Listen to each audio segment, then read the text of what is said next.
మన next topic వచ్చేసి risk assessment and analysis safety management అనమాట. ఈ risk assessment and analysis safety management అంటే ఏంటంటే, ఏదన్నా మన డ్రోన్ వల్ల ఇతరులకంటే ఇన్ ది సెన్స్ ఎట్లా అంటే, మనకి ఫర్ సపోజ్ మన డ్రోన్ వల్ల కానీ ఇతరుల ప్రాపర్టీ కానీ ఇతరులకు ఆస్తి నష్టం కానీ ప్లస్ మళ్ళీ ఎటువంటి ప్రాణ నష్టం కానీ జరగకుండా మనం దీంట్లో కొన్ని స్టెప్స్ అనేది తీసుకోగలుగుతాం. అది ఎలాంటి టైంలో, డ్రోన్ మన చేతిలో మిస్బిహేవ్ చేసినప్పుడు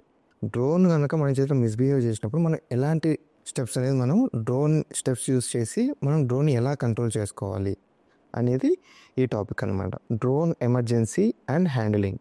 డ్రోన్ని ఎమర్జెన్సీ టైంలో మనం ఎలా హ్యాండిల్ చేసుకోవాలి అనేది మనం ఇప్పుడు తెలుసుకుందాం. ఒకవేళ డ్రోన్ కనుక ఏదైనా ఎమర్జెన్సీ సిచ్యువేషన్లో ఉన్నప్పుడు ఆ డ్రోన్ వల్ల ఎవరికి ఎటువంటి హాని జరగకుండా, థ్రెట్స్ అంటే ఇన్ ద సెన్స్ మనకి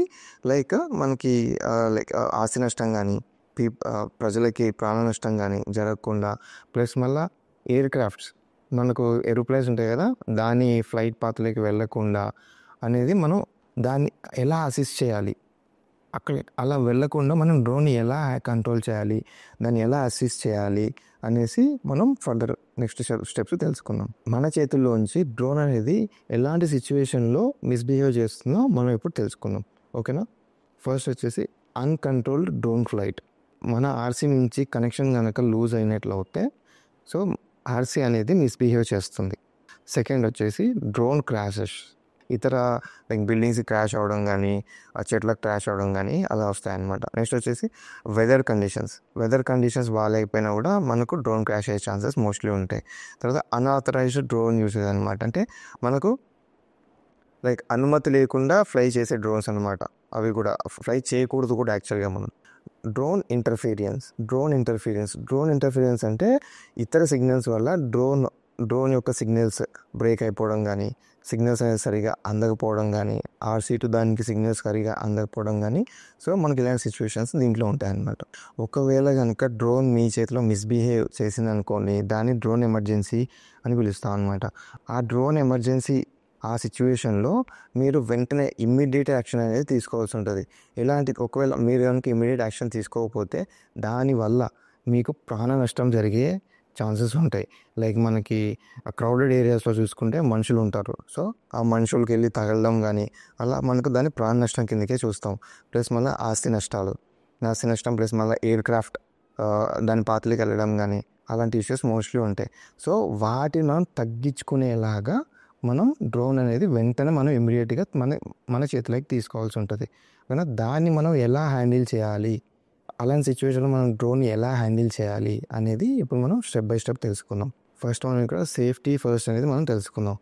ఫస్ట్ మనకి ఇక్కడ డ్రోన్ కనుక మిస్బిహేవ్ చేసింది అనుకోండి, డ్రోన్ ఫ్లయింగ్లో ఉన్నప్పుడు, సో అది మిడ్ ఎయిర్ అని పిలుస్తాం మనం. అది గాల్లో ఉన్నప్పుడు కనుక ఏదన్నా మిస్బిహేవ్ కనుక చేసింది అని మనకు అర్థమయ్యింది అంటే మనం వెంటనే దాన్ని ఎంత సేఫ్టీ అయితే అంత సేఫ్గా మన కంట్రోల్ తీసుకొని దాన్ని ల్యాండ్ చేసేయాలి, సేఫ్ ప్లేస్లో ల్యాండ్ చేయాలి. అలాంటి సిచ్యువేషన్లో కూడా మనం ఎటువంటి హాని అనేది పెట్టకూడదు, ఎన్విరాన్మెంట్కి కానీ మనకి ప్రజలకు కానీ. ఓకేనా? మన డ్రోన్ వల్ల ఇతరులకు హాని జరగకుండా ఫస్ట్ మనం చేసుకోవాల్సింది అది. నెక్స్ట్ స్టెప్స్ కూడా మనం తెలుసుకుందాం. ఇక్కడ ఫస్ట్ మనకు అసెస్ ద సిచ్యువేషన్ అని ఉంది కదా. అసెస్ ద సిచ్యువేషన్ అంటే ఫస్ట్ మనకు ఈ సిచ్యువేషన్ దేనివల్ల ఏర్పడింది, మనకు ఈ ఎమర్జెన్సీ సిచ్యువేషన్ అనేది మనకు దేనివల్ల ఏర్పడింది అనేసి ఫస్ట్ మనం తెలుసుకోవాలి.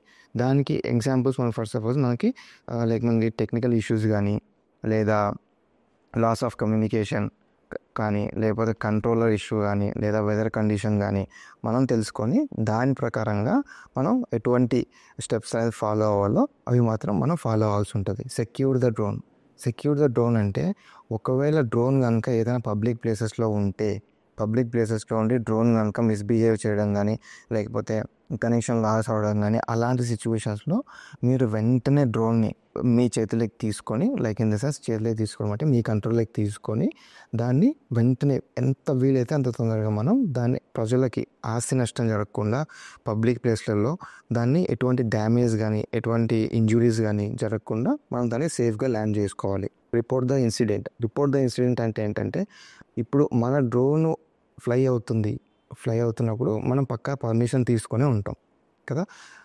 అక్కడ పర్మిషన్ తీసుకున్నప్పుడు పర్మిషన్ ఇచ్చిన వాళ్ళ దగ్గర నుంచి కూడా ఒక పర్సన్ అనేది మన దగ్గర రావడం జరుగుతుంది, మనతో పాటు ఉండడం జరుగుతుంది. వాళ్ళకు మనం ఈ డ్రోన్ని మనం వెంటనే కిందికి తీసుకురావడానికి కారణం ఏంటో మనం వాళ్ళకి ఎక్స్ప్లెయిన్ చేయాలి. ఏమని ఎక్స్ప్లెయిన్ చేయాలి? సో సర్టన్ టైంలో మనకి ఎమర్జెన్సీ రావడం వల్ల నేను ల్యాండ్ చేశాను. లైక్ మనకు డ్రోన్ అనేది మిస్కమ్యూనికేషన్ అయ్యింది. చేయడం వల్ల ఇలాంటి ప్రాబ్లమ్స్ ఉన్నాయని వాళ్ళకి చెప్పి మనం అందుకే డ్రోన్ అనేది ల్యాండ్ చేశానని మనం వాళ్ళకు చెప్పుకోవాలన్నమాట. సమాధానం అనేది చెప్పాల్సి ఉంటుంది వాళ్ళకి. ఇప్పుడు మనం కామన్ డ్రోన్ ఎమర్జెన్సీస్ గురించి మాట్లాడుకుందాం. అంటే డ్రోన్ ఫ్లై అయ్యేటప్పుడు కామన్గా మనం ఫేస్ చేసే ఇష్యూస్ ఏంటో మనం ఇప్పుడు తెలుసుకుందాం. ఫస్ట్ వచ్చేసి మనకు loss of command and control C2 link అనమాట. లాస్ ఆఫ్ కమాండ్ అంటే మనం ఇక్కడ కంట్రోల్ చేసిన విధంగా లైక్ మనం థ్రాటల్ ఇస్తున్నాం, పిచ్ ఇస్తున్నాం, అలాంటి టైంలో మనం ఇచ్చిన కంట్రోల్ కనుక అది బిహేవ్ చేయకపోవడం కానీ, ప్లస్ మళ్ళీ మనకి కమ్యూనికేషన్ లాస్ అవ్వడం కానీ, అంటే C2 లింక్ అంటే మనకు RC నుంచి కమ్యూనికేషన్ డ్రోన్కి లాస్ అవ్వడం కానీ, అలాంటి సిచ్యువేషన్ మనం మోస్ట్లీ ఫేస్ చేస్తూ ఉంటాం. ఫ్లై అవేస్ అంటే ఏంటంటే డ్రోన్ అనేది మన చేతిలోంచి అదుపు తప్పి అది మనం ఇచ్చిన కంట్రోల్ కంటే, మనం ఇచ్చిన జియో ఫెన్సింగ్ కంటే అది ఎక్కువ వెళ్ళిపోవడం. ఓకేనా, దాన్ని మనం ఫ్లై అవేస్ అని పిలుస్తాం మనం. నెక్స్ట్ వచ్చేసి లాస్ ఆఫ్ పవర్ అనమాట. లాస్ ఆఫ్ పవర్ అంటే మనకు బ్యాటరీస్ మనం కరెక్ట్గా ఫిక్స్ చేయకపోవడం, దానికి లైక్ బ్యాటరీస్ తొందరగా డిశ్చార్జ్ అయిపోవడం. సో అలాంటి సిచ్యువేషన్స్ ఇవి లాస్ ఆఫ్ పవర్ కిందకి మనం కన్సిడర్ చేసుకోవాల్సి ఉంటుంది.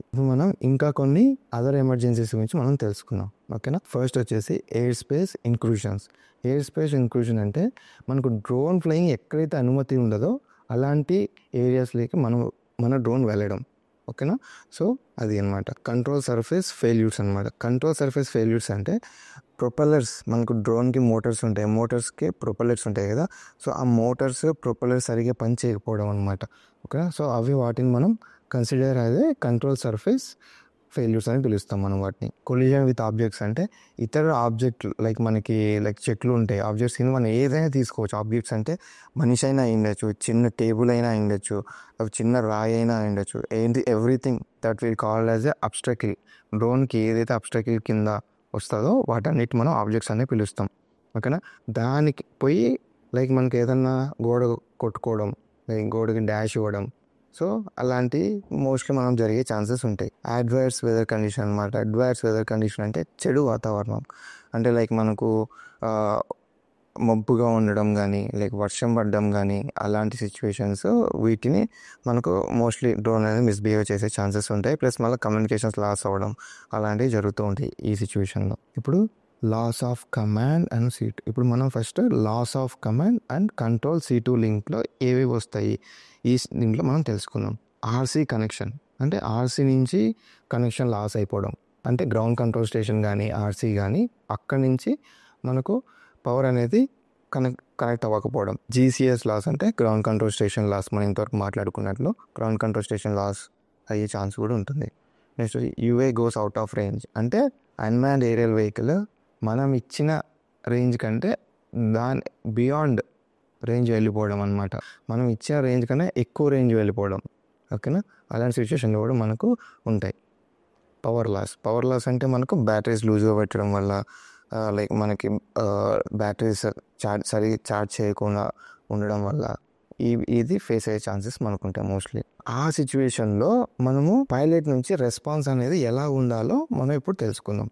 ఇప్పుడు మనకు కనుక లాస్ ఆఫ్ కమాండ్ అంటే మనం ఇచ్చిన కమాండ్ సరిగ్గా పనిచేయకపోయినా, ఓకేనా, మనం ఇచ్చిన మన RC నుంచి కమ్యూనికేషన్ కట్ అయినా పైలట్ అనే అతను ఎలా రెస్పాండ్ అవ్వాలి అనేసి మనం ఇప్పుడు స్టెప్స్ తెలుసుకుందాం. ఓకేనా, ఫస్ట్ వచ్చేసి switch to RTL from RC లేదా గ్రౌండ్ కంట్రోల్ స్టేషన్. వెంటనే RTL అనే బటన్ని మనం ప్రెస్ చేయాలి. RTL అంటే రిటర్న్ టు లాంచ్, ప్లస్ మళ్ళీ RTH అంటే రిటర్న్ టు హోమ్. ఓకేనా, ఎక్కడి నుంచి అయితే డ్రోన్ టేక్ ఆఫ్ అవుతుందో అది మనము RTL అని పిలుస్తూ ఉంటాం కదా, ప్లస్ RTL ప్లస్ మళ్ళీ దాన్ని మనం RTH అని పిలుస్తుంటాం. వెంటనే మనం ఆ బటన్ అనేది ప్రెస్ చేయాల్సి ఉంటుంది. మనకి ఇక్కడ క్యాలిబ్రేషన్ చేసేటప్పుడు ఫెయిల్ సేఫ్ అనే ఫ్యూచర్ ఉంటుంది. ఆ ఫ్యూచర్ని మనం ఎప్పుడూ ఆన్ చేసుకొని పెట్టుకోవాలి. ఓకే, ఇప్పుడు మనం ఫ్లై అవే గురించి మాట్లాడుతున్నాం. ఫ్లై అవే అంటే ఏంటంటే డ్రోన్ మన చేతిలో ఉంచి అంటే మన కంట్రోల్ నుంచి వెళ్ళిపోవడం అనమాట. ఇన్ సెన్స్ మనం కంట్రోల్ చేసినా అది కంట్రోల్ కాకపోవడం. దీనికి మెయిన్గా అయ్యే ఇలాంటి సిచ్యువేషన్ మనం ఫేస్ చేయడానికి గల కారణాలు మనం ఇప్పుడు తెలుసుకుందాం. ఫస్ట్ వచ్చేసి హార్డ్వేర్ లైక్ మనకు జీపీఎస్ కానీ కంపాస్ కానీ సరిగా పనిచేయకపోవడం, ఆ తర్వాత ఆర్సీ అనేది ఫెయిల్ అయిపోవడం, అంటే ఆర్సీ అంటే రిమోట్ కంట్రోల్ ఫెయిల్ అయిపోవడం, ఏమో సాఫ్ట్వేర్ దాని ఆర్సీకి ప్లస్ ఆర్సీలో ప్లస్ మళ్ళీ మనకి డ్రోన్లో ఏదైనా సాఫ్ట్వేర్ ఎర్రర్స్ ఉన్నా ఇలాంటి ఫ్లై అవే ఎమర్జెన్సీస్ జరిగే ఛాన్సెస్ ఎక్కువ ఉంటాయి అన్నమాట. ఈ టైంలో మనము పైలట్ అనే అతను ఎలా రెస్పాండ్ అవ్వాలి అని తెలుసుకుందాం, ఓకేనా. దాన్ని డ్రోన్ అనేది వెంటనే కంట్రోల్లోకి తీసుకొని మాన్యువల్గా తీసుకొని దాన్ని ఒక సర్టన్ ఆల్టిట్యూడ్లో హోల్డ్ చేసుకోవాలన్నమాట. హోల్డ్ చేసుకోవడం అంటే ఇన్ సెన్స్ దాన్ని నిలబెట్టుకోవాలి, ఒక సర్టన్ మనకు కంటికి కనిపించే అంత హైట్లో మనం పెట్టుకోవాలన్నమాట. దాని యొక్క కరెక్ట్ లేదా మనం దాన్ని స్టెబిలైజ్ మోడ్లో పెట్టుకోవాల్సి ఉంటుంది. స్టెబిలైజ్ మోడ్ అంటే సేమ్ అది ఎటు లైక్ స్టెబిలైజ్ లైక్ షివర్ అవ్వకుండా హవర్ అవుతూ ఉండాలన్నమాట డ్రోన్ అనేది, ఓకేనా. తర్వాత అది చేసిన తర్వాత మనం స్విచ్ టు ఆర్టీఎల్ అనమాట. స్విచ్ టు ఆర్టీఎల్ అంటే రిటర్న్ టు లాంచ్, ఆ బటన్ ప్రెస్ చేస్తే స్విచ్ టు ఆర్టీఎల్ అని అంటాం మనం, అది ప్రెస్ చేయాల్సి ఉంటుంది. నెక్స్ట్ వచ్చేసి లాస్ ఆఫ్ పవర్. ఈ డ్రోన్ ఫ్లై అయ్యేటప్పుడు మనకు పవర్ అనేది ఎలా లాస్ అవుతుంది అనేది మనం దాని యొక్క కారణాలు తెలుసుకున్నాం. ఒక బ్యాటరీ వోల్టేజ్ అనేది దానికి ఫిక్స్ చేసిన వోల్టేజ్ కన్నా తక్కువ వెళ్ళిపోవడం అనమాట. అలాంటి సిచ్యువేషన్స్తో మనకు పవర్ అనేది లాస్ అయ్యే ఛాన్సెస్ ఉంటాయి. మళ్ళీ మనకి పవర్ మాడ్యూల్ ఫెయిల్ అయిపోవడం, అంటే పవర్ మాడ్యూల్ అంటే మనకు పీసీబీ వైర్స్ లూజ్ ఉండడం, దాని కేబుల్స్ లూజ్ అవ్వడం, అలాంటి సిచ్యువేషన్స్ అనమాట.